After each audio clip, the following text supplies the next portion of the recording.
It's that time again in the hockey world where everyone turns into a Nostradamus, attempting to make the perfect bracket for the playoffs. My aim in this video is to try and throw my objective hat in the ring of these prophetic efforts. To do that, I've compiled 7 different categories to correspond with the 7-game series these teams play in the playoffs. If confusion is set in, I don't blame you, as I'll explain a little more in detail as to what these stats are and mean. For the offensive stats, I've taken the team's power play percentage and Corsi for, which is the team's total goals, shots on net, missed shots, and block shots. This stat is said to give a better overall summary of how the team's offense controls a game. The other stats include giveaways, high danger chances for, more on this later, and face-off percentage. As for the defensive stats, I've taken the team's penalty kill percentage, Corsi against, takeaways, and high danger chances against, along with blocks. Involved in the goaltending stats are save percentage, goals saved above average, which is hockey's version of the wins above replacement or WAR stat from baseball. To simplify the goals saved above average stat, it would be like if the team's goalie got hurt and they had to replace him with a minor league or average goaltender. The stat answers the question of how many goals does their superstar goaltender save compared to an average goalie. Also involved in the goalie stat category is high, medium, and low danger save percentages, which will be explained more in depth along with the Corsi stat from previous, right now.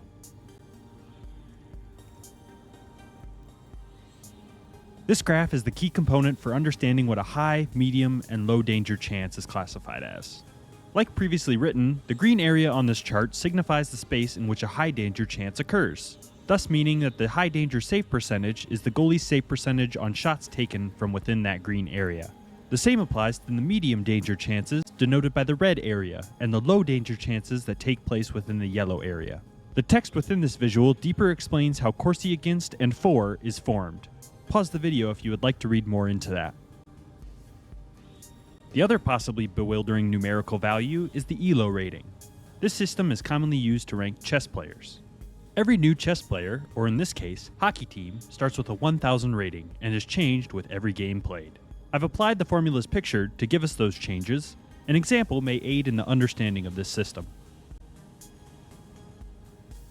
For that example, I took one of the first games of the regular season, where the Avalanche beat the Kings 5-2 on the road. Being that it was the start of the season, the rating system took these teams as equals, with an ever so slight edge to Los Angeles being the home team. This is reflected in the 2% difference in the expected result favoring Los Angeles. Now on to the updated ratings after the result. For easy viewing, I've rounded up the points gained and new rating to the nearest whole number. The complete calculations on this updating formula are now shown below.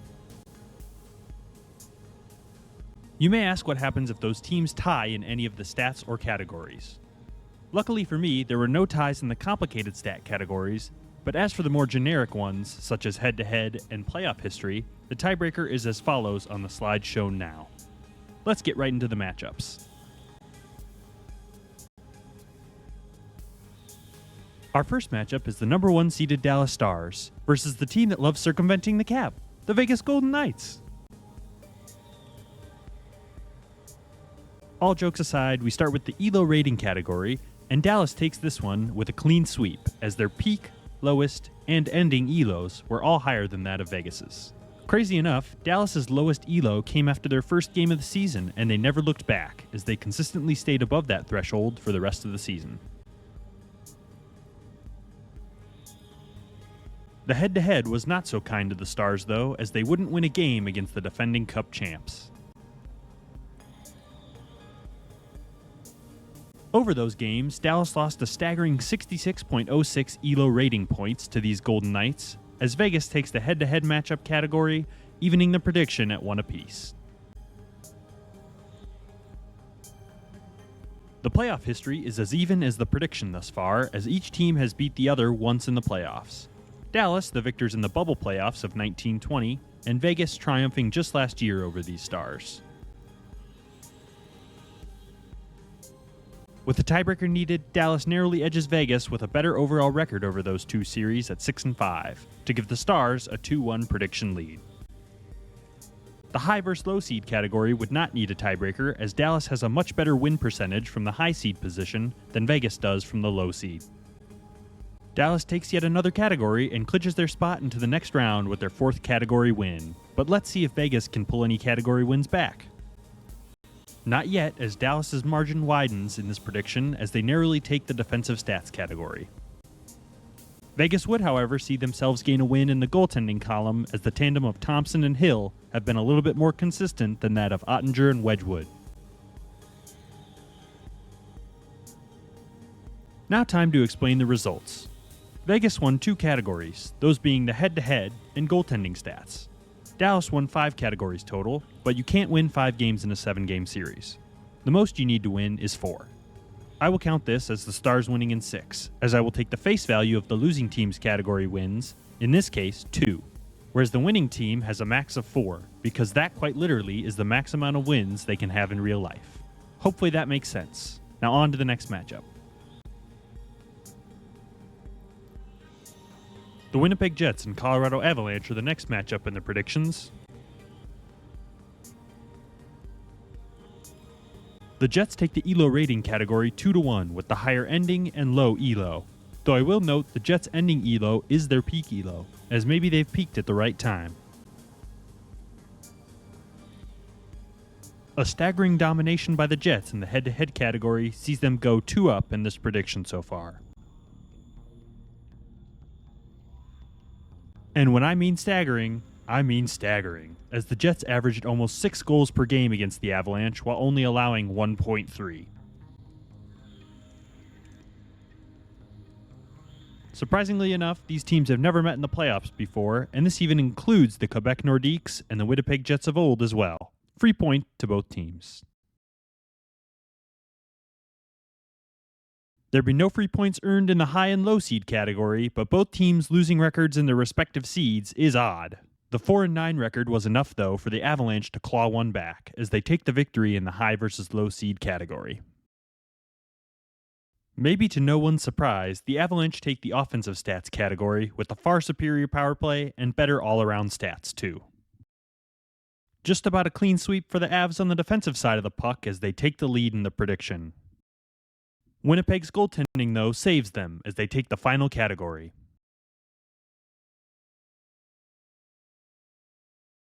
In totality, this series is still tied at 4-4 because of the non-existent playoff history between these teams, but the overall tiebreaker is who wins that goaltending stat because of how much goaltending means this time of year. So the Winnipeg Jets move on in 7 games over the Avalanche as the high seeds have won both matchups thus far. Our first Pacific Division matchup and third Western Conference matchup sees the Canucks take on the Predators. The Canucks take the first category as their peak ELO was just enough to edge out the Predators to take a 1-0 lead. Head-to-head would see the lead grow as they swept the Predators in the season series. Even though Vancouver swept Nashville in the regular season, I would like to add that all the games played between these teams were before the crazy 18-game point streak the Predators had this season. That doesn't change the objective outcome, though, as the Canucks take the 2-0 lead. These teams have only met once in the playoffs, when the modern Canucks empire was at its height in the 2010-2011 Western Conference semis, with a Vancouver win in 6 games. Another category win for Vancouver as they take a commanding 3-0 lead. The Canucks' even record as a high seed is enough to beat the Predators in yet another category as they clinch their prediction win as the remaining stats are just for Nashville's pride. That pride would be broken as Vancouver finds himself with another category victory, making it 5-0. Nashville finally gets on the board as they take the defensive stats category thanks to their stout defense led by Roman Josi. Goaltending doesn't help the Predators as Vancouver takes the final category and the prediction. Overall, it seems to be in utter favor of Vancouver, as by the prediction model, they'll beat Nashville in 5 and move on to the second round, where they'll face one team from the next matchup on the cards. These teams meet again for the 3rd straight year in a row, and again the Oilers take the high seed as they look to do what they've done in the past 2 years and beat the Kings. The Oilers are off to a good start with an ELO category win, even after their stumbles in the early part of the season. Edmonton's start would continue to get better as they took 3 out of 4 from the Kings in the regular season. Though the goals for and against were close, the record in ELO points weren't, as the prediction is slowly slipping away from the Kings. History isn't kind to the Kings either, as these teams have met a lot, with the first occurring in the 86-87 first round, where the soon-to-be King, Wayne Gretzky, dominated LA. Gretzky would then dominate the Oilers 2 years later in the first round to aid the Kings to the second round. Since then, though, it's been all Oilers, as they took the 89-90 conference semis. The Oilers won the next 2 series in 91 and 92 as well. Even in the modern era, the Oilers continued their dominance over the Kings with a win in the 21-22 playoffs. The Oilers also won the most recent series in the 22-23 playoffs just last year. I think it goes without saying that the Oilers hold the advantage in the playoff history category with a whopping 6 series wins to the Kings 1. Possibly the most interesting statistic of the entire video is the Oilers' record as a high seed in the playoffs since the 86-87 season. Their perfect record sees them clinch the prediction win with the sweep to start the matchup. The Oilers' dominance would continue as the threat of McDavid, Draisaitl, and Hyman propel the offensive stat category past that of the Kings. The elite defending of Darnell Nurse wouldn't be enough for the Oilers, as the Kings would finally have something to grasp onto as their defense beats that of the Oilers statistically. The goaltending would be another lifeline for the Kings as they take this category with a big difference in the GSAA stat. The 2 consolation category wins in the end wouldn't be enough for the Kings, as the prediction is Oilers in 6. 2 more teams with a complicated, intense history would be that of the Bruins and Maple Leafs, as the rivalry is renewed. Well, not that it really ever left. Boston sweeps the ELO ratings and takes an early 1-0 lead.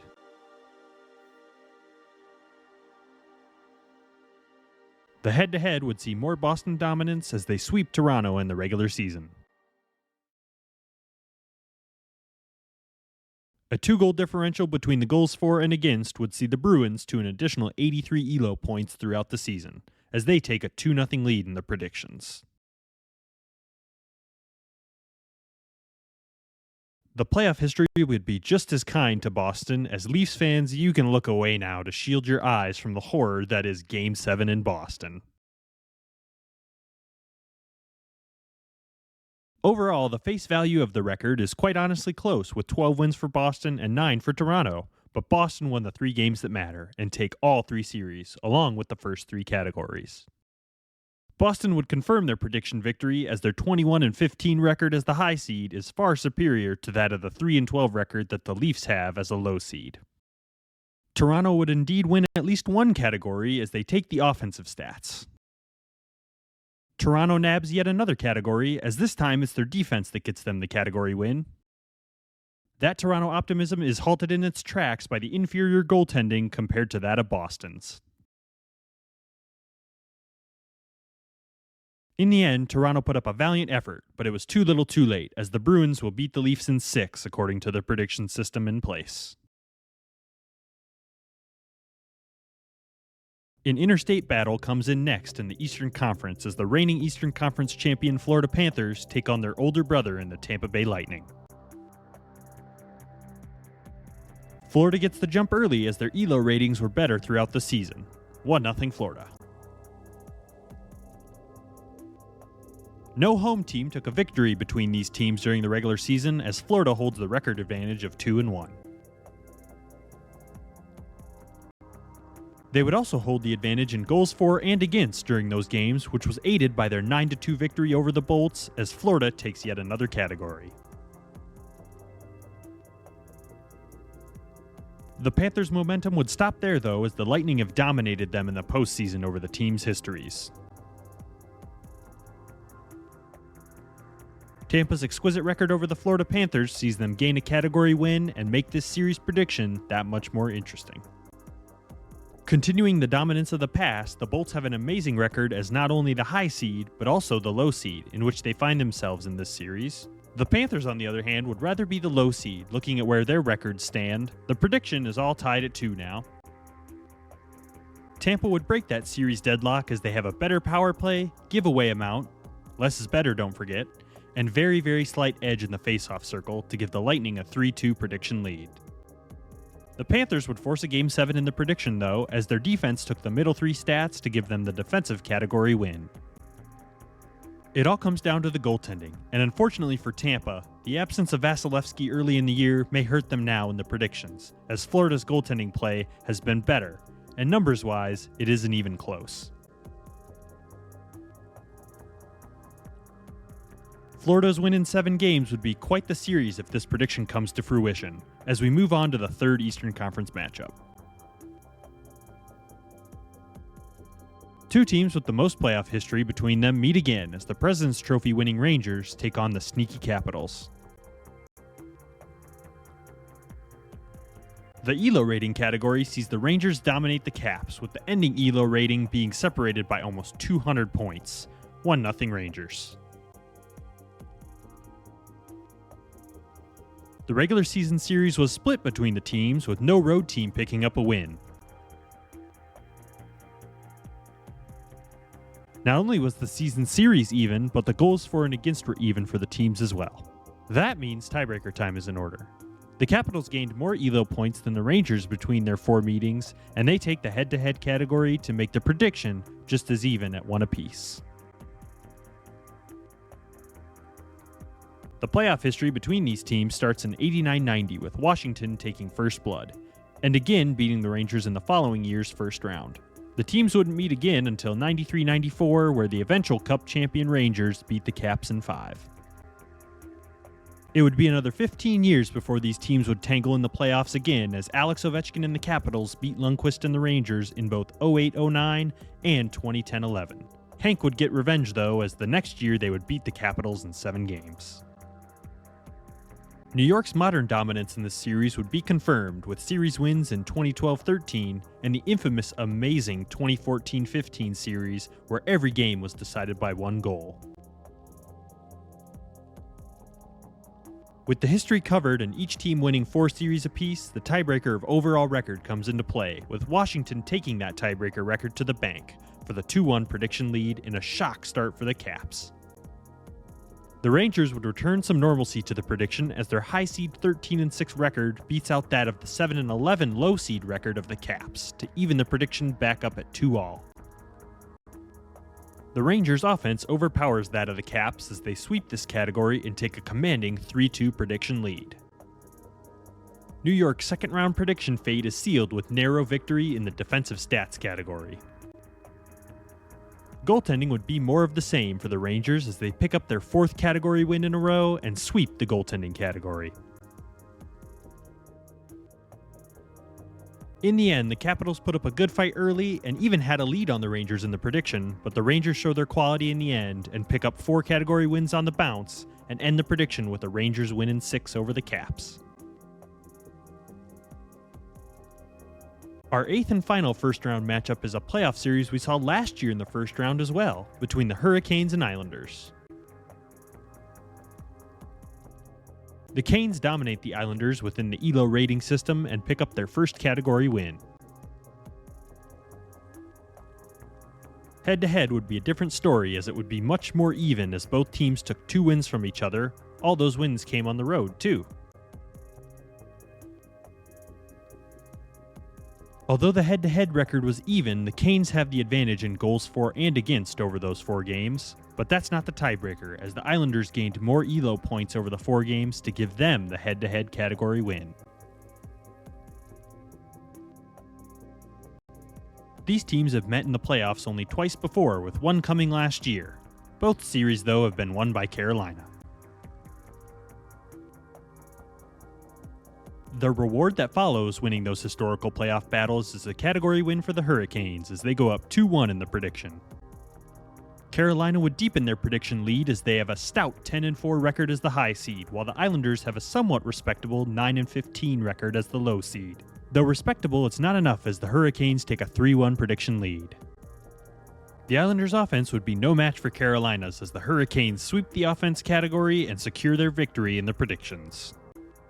Carolina's deep defense wins them another category, with 4 of their 5 defensive stats being better than that of New York's. The goaltending edge goes to the Islanders, though, as they pull one back in hopes of saving some face and not getting predicted to go out in 5 games. That final category win for the Islanders sees themselves get tossed out of the first round and are predicted to get beat by the Hurricanes in 6 games. To summarize the objective system's results, here are the Western Conference predictions via the categorical stat system in place. The Eastern Conference predictions are as follows.